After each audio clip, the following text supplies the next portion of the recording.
ಈಗೆಲ್ಲ ಈ ವಿರೋಧ ಪಕ್ಷಗಳಿಗೆಲ್ಲ ತಲೆಯಲ್ಲಿ ಒಂದು ಏನಾಗ್ಯದಪ್ಪ ಅಂದ್ರೆ ಬೂತ್ ಹೋಗ್ಕೊಂಡ್ಬಿಟ್ಟಿದೆ. ಮೋದಿ ಅವರು ನೆಕ್ಸ್ಟ್ ಟೈಮ್ ಬಂದ್ರೆ ಈ ದೇಶದಲ್ಲಿ ಇನ್ನು ಚುನಾವಣೆಗಳಾಗುವುದಿಲ್ಲ ಅನ್ನುವಂಥ ಮಾತು. ಯಾಕೆಂದರೆ ಅವ್ರು ಇಲ್ಲಿವರೆಗೆ 10 ವರ್ಷದ ಆಡಳಿತ ನೋಡಿದಂಥ ಅವ್ರಿಗೆ, ಅದರಲ್ಲೂ ಈಗ ಕೇಜ್ರಿವಾಲ್ ಒಳಗೆ ಬಿದ್ದಿದ್ದು, ಅದು ಜೈಲಿನಿಂದ ಬಿದ್ದಿದ್ದು, ಇಲ್ಲಿವರೆಗೆ ಬರೀ ಕೇವಲ ಎದುರ ಆಧಾರ ಮೇಲಪ್ಪ ಅಂತಂದ್ರೆ ಮಾಪಿ ಸಾಕ್ಷಿ ಮೇಲೆ, ಯಾವುದೇ ಸಾಕ್ಷಿ ಇಲ್ಲ, ಬೇರೆ ಯಾವ ಸಾಕ್ಷಿಗಳು ಇಲ್ಲ. ಕಳೆದ 50 ದಿನಗಳಿಂದ ಸಾಕಷ್ಟು ಪ್ರಯತ್ನ ಮಾಡ್ತಾ ಇದ್ರು. ಸಣ್ಣ ಸಹ ಸಿಗ್ತಾರೆ, ಬರೀ ಇನ್ನೂ ಕಾರಣ ಹೇಳ್ಬೋದು, ಅಲ್ಲಿ ಬರೋದು, ಇಲ್ಲಿ ಸಿಗೋದು, ಇಲ್ಲಿ ಸಿಗೋದು, ಅಲ್ಲಿ ಸಿಗೋದು, ಯಾವ ಸಿಗೋದು ಸಿಕ್ಕಾಗಿ ಹೇಳ್ಬೇಕಲ್ಲ. ಈ ರೀತಿಯಾಗಿ ಮಾಡಿದ್ದಕ್ಕಾಗಿ ಇದು ಏನು ತೋರಿಸ್ತದಪ್ಪ ಅಂದ್ರೆ ತಮ್ಮ ವಿರೋಧಿಗಳನ್ನು ಹಣಿಯುವುದರಲ್ಲೇ ಮೋದಿ ಅವರು ಒಂದು ಸಣ್ಣ ಚಾನ್ಸ್ ಬಿಟ್ಟುಕೊಡೋದಿಲ್ಲ ಅಂತ. ಹೀಗಾಗಿ ಎಲ್ಲರಿಗೂ ಭಯ ಪಟ್ಟುಬಿಟ್ಟದೆ ವಿರೋಧ ಪಕ್ಷಗಳಿಗೆಲ್ಲ. ಎಲ್ಲರೂ ಕಾಡಿದ್ದಾರೆ, ಒಬ್ಬರನ್ನೇ ಇಲ್ಲ. ರಾಹುಲ್ಗೆ ಕಾಂಗ್ರೆಸ್ ಮುಕ್ತ ಭಾರತ ಮಾಡ್ತಾನಂತ ಹೇಳಿದರು. ಅಖಿಲೇಶ್ ಯಾದವ್ ಅವ್ರಿಗೆ ಅಲ್ಲಿ ಅವರ ರಾಜ್ಯದಲ್ಲೇ ಅವ್ರ ನೆಲೆ ಇದ್ದಂಗೆ ಮಾಡಿದರು.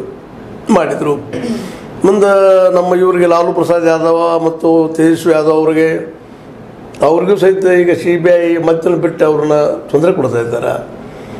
ಮುಂದೆ ನಿತೀಶ್ ಕುಮಾರ್ ಅವರು ಇವರು ಹೊಡೆತಕ್ಕಂಜು ಆ ಸೈಡು ಒಮ್ಮೆ ಈ ಸೈಡು ಪಲ್ಟುರಾಮ್ ಆಗ್ತಾ ಇದ್ದಾರೆ.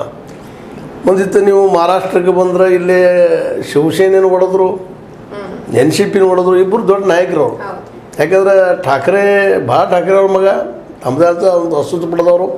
ಅವರಿಗೂ ದೊಡ್ಡ ನಾಯಕತ್ವ ಅಂದರೆ ಶರದ್ ಪವಾರ್ ಅವರು ಸಹಿತ ಅವ್ರು ಬಾರಾಮತಿ ಕ್ಷೇತ್ರಕ್ಕೆ ಹೋಗಿ ಅವ್ರು ಹಿಡಿದು ಒಳಗೆ ಹಾಕಿಸುವಂಥ ಪ್ರಯತ್ನ ಮಾಡಿದರು. ಹೀಗಾಗಿ ನೆಕ್ಸ್ಟ್ ಲಕ್ಷಣಪ್ಪ ಇವನು ಎಲ್ಲ ಕಾಣಲಿಕ್ಕೆ ಡಿಕ್ಟೇಟರ್ ಆಗ್ತಾನೆ.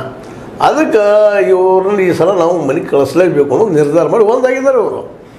ಅದರಲ್ಲಿ ಓಪನ್ ಸೀಕ್ರೆಟ್ ಅದೇ, ಮತ್ತು ಸುಳ್ಳೇನಲ್ಲ ಅವೆಲ್ಲ ಆಗಿದ್ದು.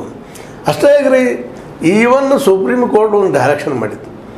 ಎಲೆಕ್ಷನ್ ಕಮಿಷನ್ನ ಏನಪ್ಪ ಅಂತಂದ್ರೆ ಕಮಿಷನರ್ನ ನೇಮಿಸುವಲ್ಲೇ ಪ್ರಧಾನಿ, ವಿರೋಧ ಪಕ್ಷ ಮತ್ತು ನ್ಯಾಯಾಂಗದ ಒಬ್ಬ ಹೆಡ್ ಇಡಬೇಕು ಅಂತ ಹೇಳಿ ಅದನ್ನು ಅಮೆಂಡ್ಮೆಂಟ್ ಮಾಡಿ, ಅದರ ಆರ್ಡರ್ ಅಮೆಂಡ್ಮೆಂಟ್ ಮಾಡಿ ಅದರ ಪ್ರಧಾನಿ ಸೇವಕ ಅನ್ನುವಂಥ ಒಬ್ಬ ಕ್ಯಾಬಿನೆಟ್ ಮಿನಿಸ್ಟರು, ಇನ್ನೊಬ್ಬ ವಿರೋಧ ಪಕ್ಷದ ನಾಯಕ, ಅಂದರೆ ಪ್ರಧಾನಿಯನ್ನು ನೇಮಿಸುವಂಥ ಒಂದು ವ್ಯವಸ್ಥೆ ಮಾಡಿಕೊಂಡ್ರು.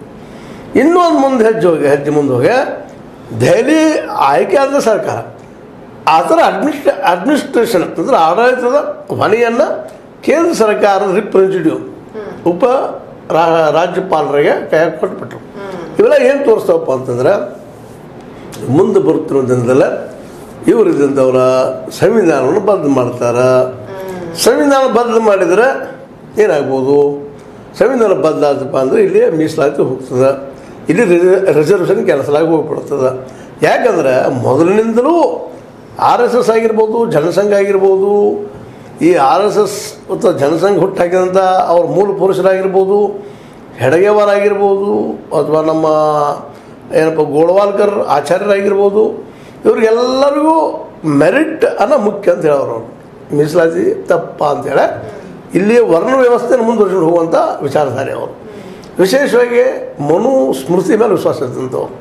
ಹೀಗಾಗಿ ಈ ಭಯದಿಂದಾಗೆ ಇವತ್ತು ಅವರು ಹೇಳ್ತಾ ಇದ್ದಾರೆ, ಇಲ್ಲಪ್ಪ ನಿಶ್ಚಿತವಾಗಿ ಇವರು ಆರಿಸಿ ಬಂದರೆ 400 ಪಾರ್ ಅದ್ರಾಗ ಆದ್ರೆ ನಿಶ್ಚಿತರ ಬದಲು ಮಾಡೋದು ಅಂತ.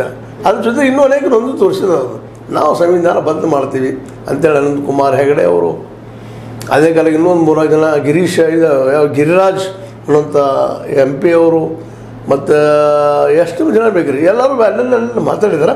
ಆದರೆ ಅದ್ರ ಬಗ್ಗೆ ಇವ್ರು ಮಾತ್ರ ಅದು ಮಾತಾಡೋ ಬೇಡ್ರಪ್ಪ ಅಂತೇಳಿಲ್ಲ, ಮೌನಾಗಿ ಬಿಟ್ಬಿಟ್ಟಿದ್ದಾರೆ.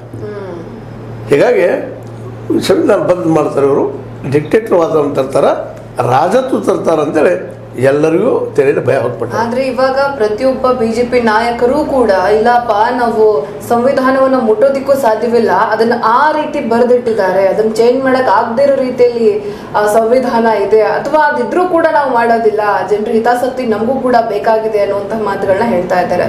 ಬಹುಶಃ ಜನ ತಮ್ಮನ್ನ ಚುನಾವಣೆಯಲ್ಲಿ ಸೋಲಿಸ್ತಾರೆ ಅನ್ನೋ ಭಯದಿಂದ ಹೇಳ್ತಾ ಇದ್ದಾರೆ. ನಿಜಕ್ಕೂ ಹೀಗೆ ಇದೆಯಾ? ಭಯದಿಂದ ಹೇಳ್ತಾ ಇದ್ದಾರೆ, ನಿಜಕ್ಕೂ ಏನಿಲ್ಲಲ್ಲ, ಭಯದಿಂದ ಹೇಳ್ತಾ ಇದ್ದಾರೆ.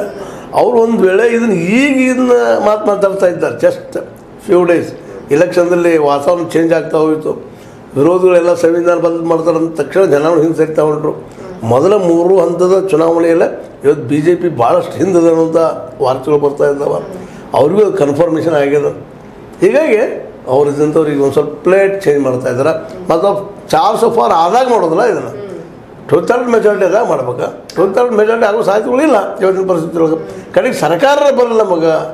ಯಾಕಂದ್ರೆ ನಾವು ಮಾಡಿದಂಥ ಏನೇನು ಕೆಲಸಗಳದಾವ ಅವೆಲ್ಲ ಹೊರಗೆ ಬರಬಾರ್ದು. ಮತ್ತು ಈಗಾಗಲೇ ರಾಹುಲ್ ಗಾಂಧಿಯವರಂತೂ ಸ್ಪಷ್ಟವಾಗಿ ಹೇಳ್ತಾ ಇದ್ದಾರೆ, ನೀವೇನಾದ್ರು ನಮ್ಮನ್ನು ಆರಿಸ್ತಂದ್ರೆ ಇವತ್ತು ಏನೇನು ಆಗಿದಾವ, ಇವತ್ತು SBI ಘೋಟಾಲ ಆಗಿರ್ಬೋದು ಅಥವಾ ಇನ್ನುಳಿದ ಯಾವುದೇ ಘೋಟಾಲ ಆಗಿರ್ಬೋದು, ಅದಾನಿ ಅಂಬಾನಿ ಅವರಿಗೆ 16 ಲಕ್ಷ ಕೋಟಿ ರೂಪಾಯಿಗಳನ್ನ ರಿಟರ್ನ್ ಅಪ್ ಮಾಡಿದ್ದಾಗಿರ್ಬೋದು, ಅಥವಾ ಇನ್ನುಳಿದ ಯಾವುದೇ ಆಗಿರ್ಬೋದು, ಅದ್ರದ್ದೆಲ್ಲದ್ರದ್ದು ನಾನು ತನಿಖೆ ಮಾಡ್ತೀನಿ. ತನಿಖೆ ಮಾಡಿಸಿ ಯಾರು ತಪ್ಪಿತಸ್ಥರಿದಾರ, ಅವ್ರು ಏನು ಗಳಿಸ್ಕೊಂಡಾರ, ಆ ಗಳಿಕೆಯನ್ನು ಅನ್ಯಾಯವಾಗಿ ಇಲ್ಲಿಗೆಲ್ಲ ಗಳಿಸಿದ ಹಣವನ್ನು ಕಸೂಲ್ತಂತ ಹೇಳಿದಾರೆ ವಿನಃ ಇವರು ಆಸ್ತಿ ಕಸೂಲ್ತಂತ ಹೇಳಿಲ್ಲ. ಆದರೆ ಅದನ್ನು ಮೋದಿ ಅವರು ತಿರುಚಿ ಇಲ್ಲಿ ನಿಮ್ಮ ಆಸ್ತಿ ಕಸೋತಾರ, ಮಂಗಳಸೂತ್ರ ಕಸೋತಾರ, ಅದನ್ನು